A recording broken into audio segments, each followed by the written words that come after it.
Hi, magandang araw po sa inyong lahat for our second reading of the day.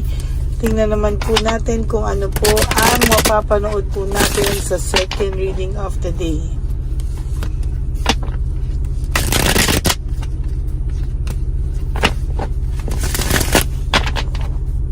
Ayan, balasahin muna po natin maigi itong ating baraha, no?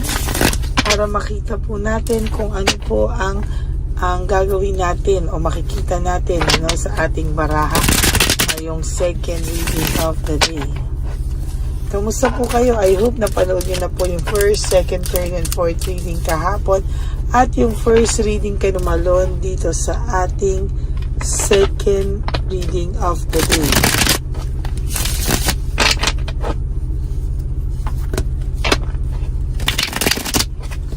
Basahin lang po natin maigi.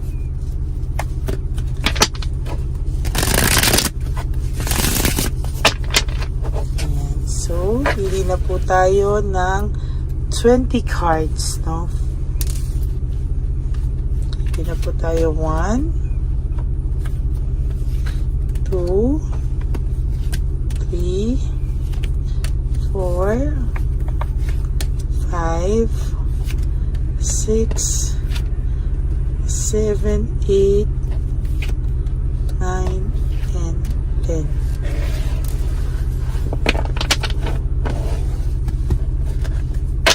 Okay, hiwalay muna po natin. Ngayon po tayo po ay magbalasa ulit para sa ating 10 cards naman ulit.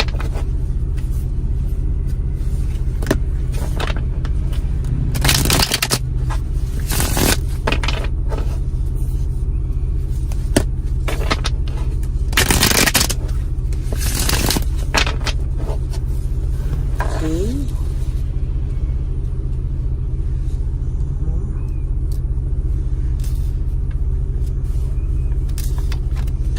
One, 2,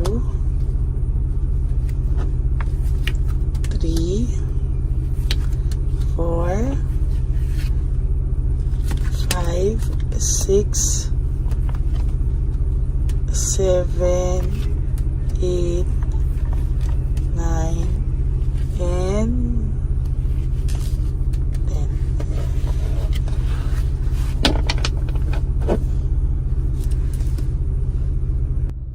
Okay, tingnan na po natin.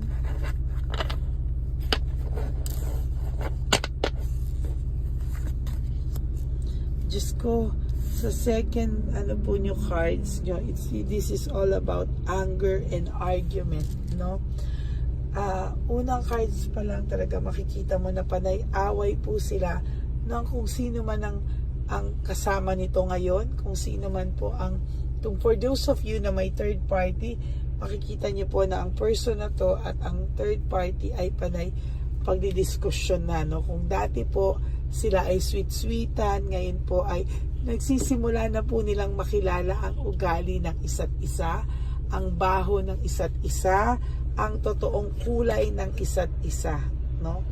Ayan, disappointed po siya. Ano ba itong mga cards mo? Disappointed po itong person na to at sa nakikita ko po ay naiisip ka niya ngayon, naiisip niya na naku, nasa tamang tao na ako, pinalagpas ko pa, no? Nasa tamang tao na ako, parang ang ginawa niya pa na nasa tamang tao na siya, parang ang ginawa niya pa ay pinalagpas ka niya, no?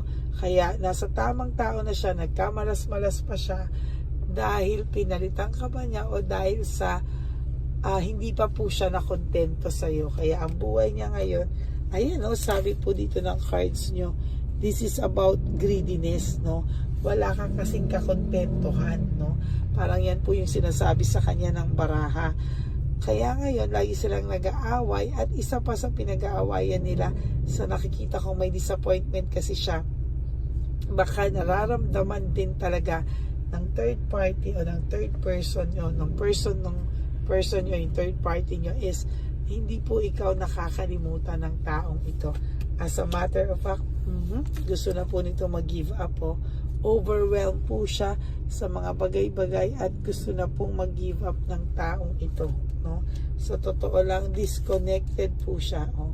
Meron po ako nakikita dito na itong taong to ay disconnected po sa buhay niya ngayon. At disconnected din po siya sa mga tao po sa paligid niya. As a matter of fact, ito pong taong to ay nakakaramdam ngayon ng para po siyang hindi niya po trip lumabas, hindi niya po trip kumausap ng kahit sino, at pakiramdam niya po wala siyang kagana-ganang makipag-bonding, makipag-socialize sa ibang tao. Parang ang feeling niya, mas gusto niya pong mag-isip, mag-isa, at tumunganga na lang, no? Parang, kasi po parang plastikan din ang pinapakita niya na kunwari, okay siya, masaya siya, but the truth is, hindi po siya happy. Hirap na hirap siya. Ayan, ang napalaan niya.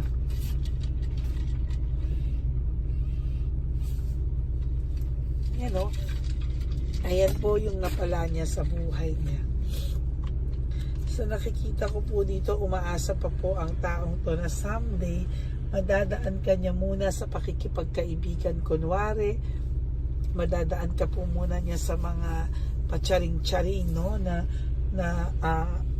feeling niya po kaya ka pa niyang i-win back, no? Feeling niya kaya ka pa niyang i-win back. Feeling niya kailangan niya lang po na umayos sa ngayon, ano? Kasi ayan, no, ang dami niya pong group conflict, kaya naiisip niya, frustrated po siya, nakaka-frustrate daw po yung mga nangyayari ngayon sa kanya. Loss of balance, very disorganized. Ang tao pong ito ay disorganized sa ngayon, ano? Siya po ay nakakaramdam ng matinding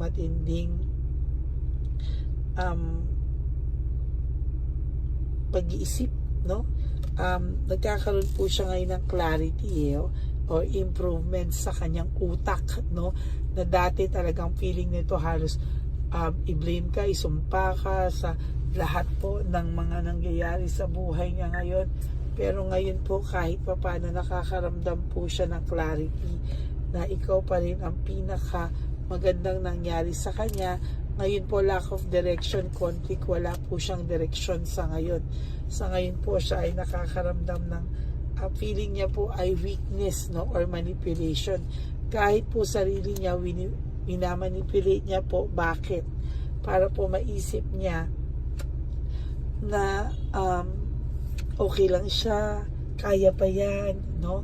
Pinipilit niya pong ilagay sa isip niya na okay lang siya, at pinipilit niya pong ilagay sa isipan niya na siya po ay maayos at aayos pa sa mga susunod na araw. There is this lack of resources. Ang taong to ay nakakaramdam ng matinding pagiging unstable sa mga oras na to. Siya po ay nakakaramdam na hindi po niya kakayanin pa yung mga susunod sa buhay niya, no? Kung meron pa daw po sa kanyang kamalasan, hindi niya po kakayanin. There is no motivation sa taong ito ngayon. Wala po siyang motivation. Talagang hirap na hirap to ngayon. Talagang uninspired siya, no? Yung mga ginagawa niya po ngayon, technically, sa kanya po ay nakakaramdam po siya ng matinding selos, matinding insecurity. Ang tao pong ito ay nakakaramdam ng pagkabagabag, pagkabalisa, aborido. Lahat po nararamdaman ng taong ito sa ngayon. Kahit po anong sabihin nito, ipakita nito sa social media, siya ay masaya, wala siyang yung pagsisising kahit konti, no? Pero hindi po yan totoo. Ayan, wala po siyang right choice. Very confused po ang taong ito, at sa nakikita ko po ay hindi po siya, ayan, sa nakikita ko po wala pong matinong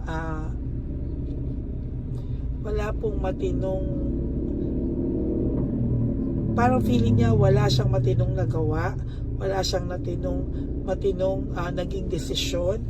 Hindi niya daw po pinag-isipan ng bongga yung kanyang mga desisyon o pinag-isipan ng malalim ang bawat desisyon. Naging bara-bara siya, na-excite po siya masyado kung ano po yung offer nitong isa, kung ano po yung magiging buhay niya dito sa isa. Feeling niya there's spark, para po siyang nakaramdam ulit ng fairy tale, no? Nung pakiramdam niya, yung fairy tale niya po ngayon naging horror, no?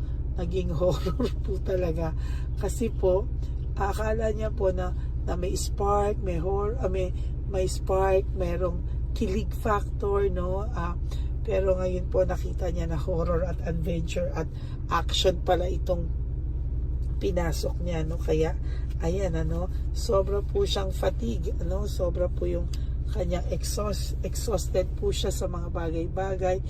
Very po siya, yung over fatigue po siya sa kanyang isipan, mentally, emotionally. Talagang hindi po ito magpapatalo. Talagang sa nakikita niya po ay talagang pagod na pagod siya, at nagkaroon po siya ng self-pity, no? Siya po ngayon ay nakakaramdam ng matinding self-pity dito po sa kanyang sitwasyon, no? Parang nakita niya na ang lungkot pala ng sitwasyon niya, at sa nakikita niya there is this false success, living beyond means, no? Parang pinapakita niya na okay siya, na wala siyang problema, na okay yung buhay niya, but the truth is hindi pala po, no? Para po siyang tinamaan ng lintik sa buhay niya, at talagang ngayon niya nakikita na sinayang niya po kung ano man ang samahang meron kayo. Ay, nakakalungkot ang mga hula ko from first to second, pero minsan may part dito na natatawa ko, kasi natatawa ko sa mga iniisip ng person nyo sa ngayon, talagang ayan, may resentment po siya and desire to reconcile. Gusto niya po, may resentment siya, meaning kahit paano naisip niya na ano ba to yung inisip kong yung inisip ko na fairy tale, no? Adventure action pala at horror, no? Kumbaga, hindi niya ine-expect na yung buhay niya ay magkakasira-sira, at yung buhay niya ay talaga there is this lack of commitment, no? Greediness, laziness. Talagang ang pakiramdam niya po dito somehow ay naging magulo po yung buhay niya, nawala ng direksyon. Hindi po siya makalapit sa'yo kasi iniisip niya po kung i-reject mo daw siya. Gusto niya po manigurado na pag lumapit siya sa'yo, hindi siya mapapahiya, no? Pwede mo pong patawarin itong person na to, pero wag niyo pong kakalimutan na minsan sa buhay mo ay nasaktan ka po nito ng sobra. Masaklap at masakit po ito, no? Dahil kahit ngayon anong pagsisisi niya, ay wala po akong nakikita dito na gagawa pa siya ng action agad-agad, because there is this tension sa kanyang pag-iisip, no? Nagkaroon kayo ng broken communication, na wala po ang communication nyo. And so far, sa nakikita ko, talagang dinibdib niya din naman po ito. At talagang yung separation nyo na sinisi niya sa iyo noon ay ayan, no, naiisip niya na po na kasalanan niya. Very depressed ang taong ito sa ngayon. May depression po siyang nararamdaman, and to tell you honestly, hindi niya po alam kung paano siya makakaramdam ng pagbabago sa buhay niya, na hindi na po siya magiging depressed, hindi na po siya magiging malungkot, pero ayan pa rin po ang realidad na hinaharap niya. May stress po ang taong to. There is this stress and burnout. Hindi niya po alam kung paano daw po niya gagawing maayos ulit ang buhay niya, dahil sobrang stress na siya, at gulong-gulo, aborido. Hindi niya alam ano ba daw ang makakapagpasaya sa kanya ngayon. Parang wala po siyang naiisip na sasaya ang buhay niya sa mga susunod na panahon. There is this confusion, no? Talagang boredom, confusion. Talagang ang Ace of Wands in reverse is all about boredom, no? bored ka na sa buhay mo, kaya feeling mo gusto mo rin ng ibang mundo, out of this, no? Parang gusto mo na magkaroon out ng panibagong mundo, gusto mo nang mawala ng stress. So talagang feeling ko po, no, talagang itong taong to ay talagang makakaramdam hanggang sa susunod pa na panahon ng boredom, no? Talagang may pagka-boredom at hindi niya na po yan maiiwasan. And for your last card, there is this leaving home, making decision. Talagang pinagsisihan niya po yung pag-alis niya sa'yo. Pero sinasabi ko po sa inyo, medyo matigas ang mukha nito, mataas ang pride at mataas din ang ego. So yan po ang nakikita ko talaga sa mga susunod na buwan sa buhay niya, magiging malungkot po ang taong ito. So that is your second reading of the day today. No, nasa tamang tao na siya, lumipat pa po siya sa iba at nagkamalas-malas ang buhay niya. Yung inaakala niya pong fairy tale na pinagpalit niya sa'yo ay naging horror at action. Nako. So that's it for your second reading of the day. I hope na naka-resonate po kayo.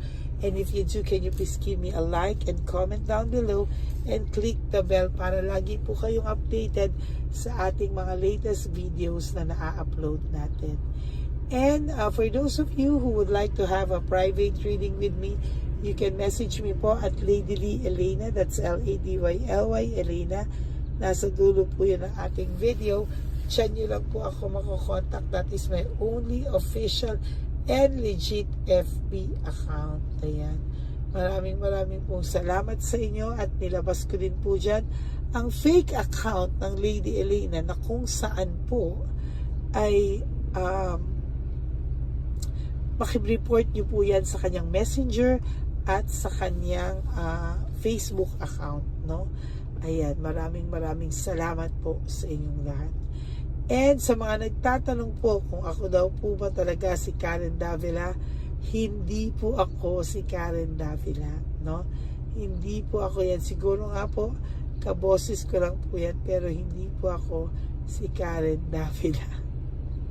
Maraming po salamat. And to all my ever loyal, solid, and faithful Lady Elena family, I love you all from the bottom of my heart. Thank you for not skipping ads. Tulong nyo na po yan sa ating channel. Para lalo pa po tayong makatulong sa ating mga lolos and lolas sa daan. No? Yan po ay ating ginagawa every Christmas, birthday ko, or first and second, first is maybe Thanksgiving, and yung huli po ay tingnan natin kung ano pa po ang magiging okasyon para tayo ulit ay makashare sa mga lolos-lolas natin. Okay? Maraming salamat po. And God bless you all. Okay? See you. At wag po kayo malulungkot. Ako po ay magbabalik sa third reading of the day. For the meantime po, kayo po ay mag-enjoy, mag-relax sa araw nyo because you have to wake up and do 3 things that will make you happy. Prioritize yourself, be grateful that you are still alive, and love yourself because loving yourself po talaga is the best love of all. Okay? Maraming salamat po sa inyong lahat. And for those of you who would like to give me a super thanks for this video, I would really appreciate that and love that from the bottom of my heart. I love you and God bless you all. Bye!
Papa Jesus. Oh, sa'yo. Ito pa nung. Wait. Pera. Wala na, that's it? Ito po pera. Ito pa pera, oh. Bigay yan ni Papa Jesus. Kain mo yan, ha? Jesus yan. Wala ka ng pera dyan, ha? Okay lang kami, okay lang kami. Para sa iyo yan, para sa iyo. Naman yan ang isip niya. Pagkain mo yan, ha? Saan ka pa? Bye-bye. Yung pagkain mo kunin. Nga po ito. Bakit? Lagay mo lang po dito. Pati po. Taga po, may bibigay lang po kami sa'yo. Bigay po ni Papa Jesus. Yan, para po sa'yo yan. Ingat po.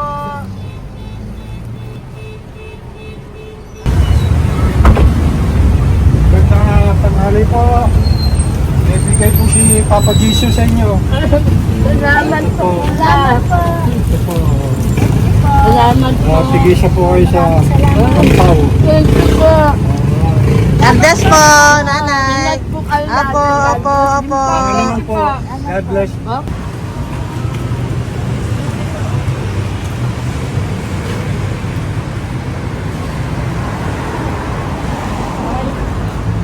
Bigay po ni Papa Jesus sa inyo.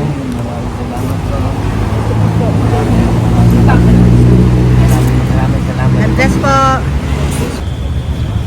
Kuya, pangkain mo po yan, ha?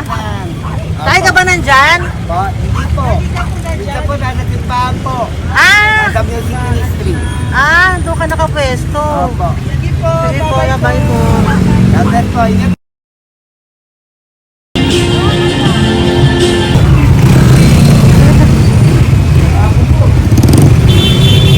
Pagkakit po si Papa Jesus.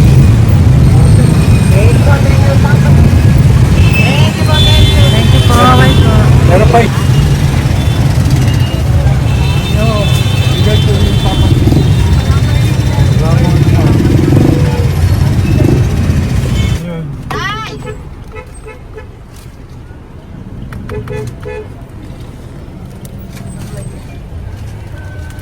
Yun. Tay, para sa'yo po, bigay po ni Papa Jesus. Jesus, amen. Tay, bye-bye. God bless po, God bless. Para sa'yo po, bigay po ni Papa Jesus. Ayan po, bigay po yan sa'yo ni Papa Jesus. Thank you po. Amen.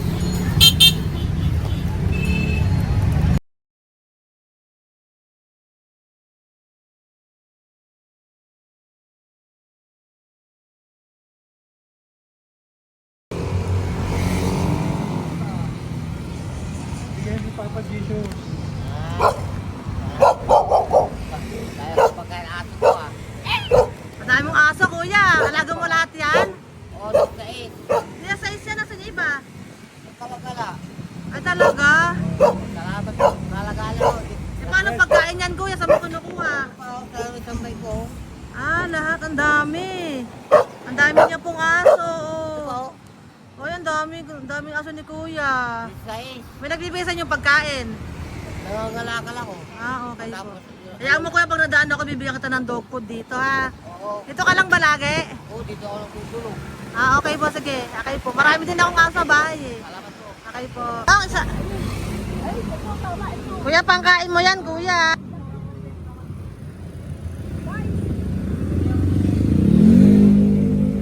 Nangangalakal ka, kuya? Sige po, thank you po. Maraming salamat, ma'am. May pagkain ka, nanay. Sa hirap ng buhay ngayon. Ba't nandito ka, nay? Tagasan ka ba? Yung arthritis ang sakit ko eh. Tagasan ka ba, nay? Sa plado eh. Sa Pladway. Oo. Okay po.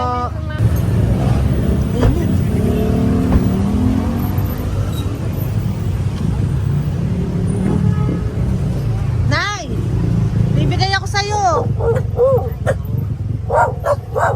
Natandaan mo na ako. Ito. Hapon po. Si tatay. Si tatay. Thank you, Nay. Habay po.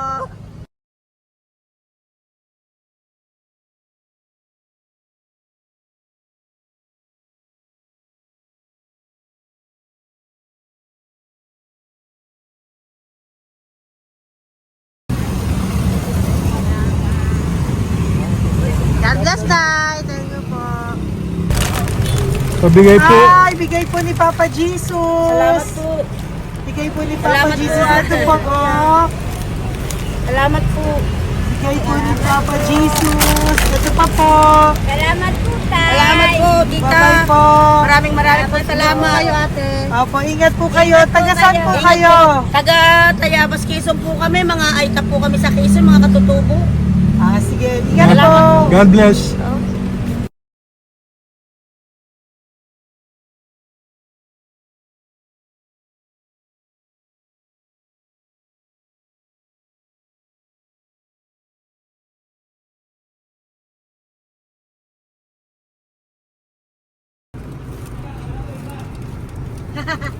Tay, Tinatawag niya eh. bigay po ni Papa Jesus. Thank you po. Ayan po. Sobrang Ang sipag mo naman, tay. sipag niyo naman po. Kanina po kasi, taglagas ngayon, taglagas. O, pang merienda niyo po yan, Sige po, ha? salamat po sa inyo. Tapos yung road bags po, Kala ko uwi niyo sino po. binubusinahan niya eh. Sige Sige po, na bye-bye po. Thank you po, salamat po, bye-bye.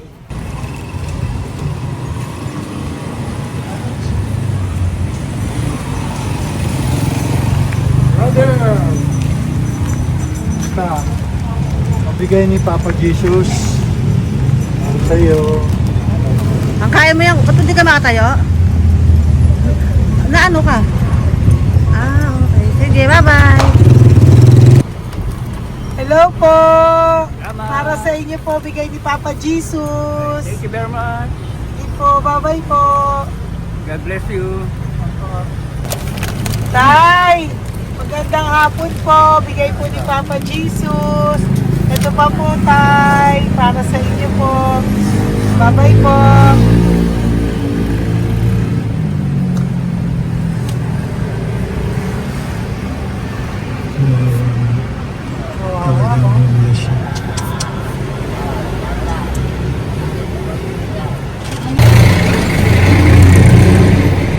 Ate. Tingnan lang. Baka maano siya. Ito po, bigay po sa'yo ni Papa Jesus. Ito pa po, pera po. God bless po. Okay. Taga saan ka po? Sige, ingat ka po, Hello po, magandang hapon po. Ano po? Bigay po sa'yo ni Papa Jesus. Thank you, madam. Tsaka ito pa po, para po sa'yo. Salamat. Thank you po, ingat po. Thank you, ma'am. Sige po. Salamat. Akala ko, ma'am, bibili. Ay, hindi po, para sa'yo po yan. Bye-bye Thank you, po. ma'am.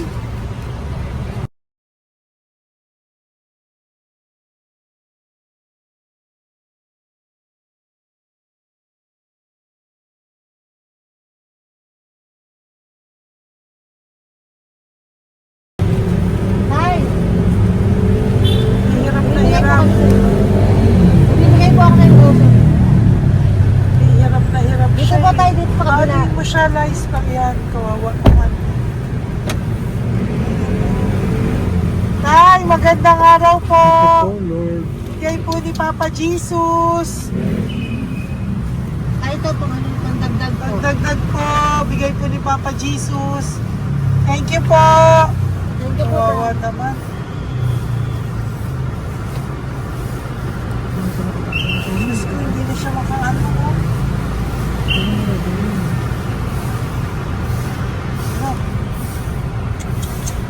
Dapat may tatawin lahat.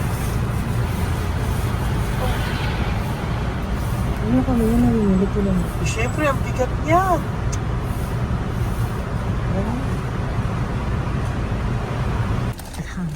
Kaya, bigay sa'yo ni Papa Jesus. Thank you po, ma'am. Ay, yung palinis po, ma'am. Hindi na po, okay na Thank you po. po. Ito po. Thank you ma'am. po. Thank you, sir.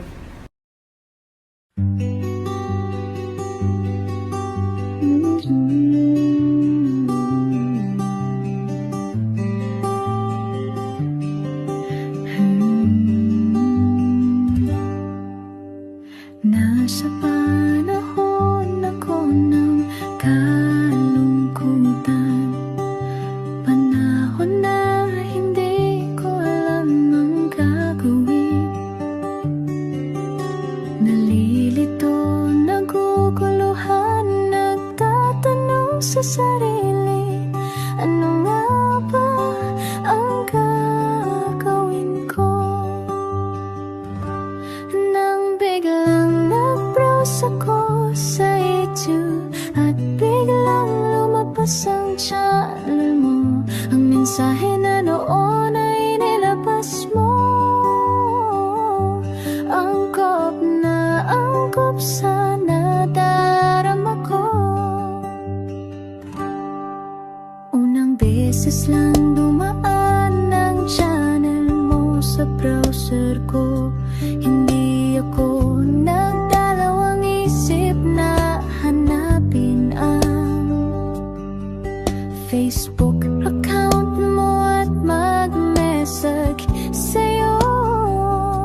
Agad ka naman sumagot sa mensahe ko.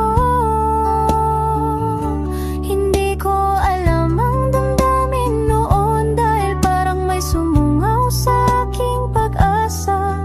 Nang kaliwanagan sa dilim ng gabi, dumating ka, ikaw ang sagot sa panalangin. Salamat dumating ka at nakilala kita, Madam Elena.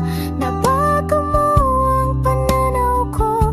Noon ay malabo, ngunit ngayon ay may linaw na tinatahak. Salamat sa Diyos, ikaw isang anghel